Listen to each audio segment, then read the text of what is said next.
নমস্কার।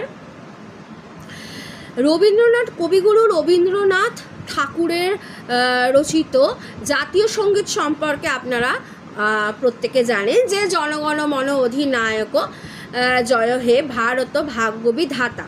এটা হলো রবীন্দ্রনাথ ঠাকুরের জাতীয় সঙ্গীত। আর বাংলাদেশের আমার সোনার বাংলা আমি তোমায় ভালোবাসি, এই গানটিও কিন্তু রবীন্দ্রনাথ ঠাকুর রচনা করেছিলেন।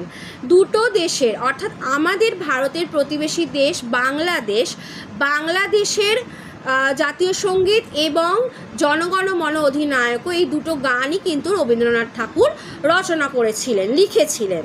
কিন্তু এ তথ্য কি জানা আছে যে শ্রীলঙ্কা, আর একটা প্রতিবেশী দেশ হলো ভারতের শ্রীলঙ্কা, সেই শ্রীলঙ্কার জাতীয় সঙ্গীতও কিন্তু রচনা করেছিলেন, লিখেছিলেন রবীন্দ্রনাথ ঠাকুর।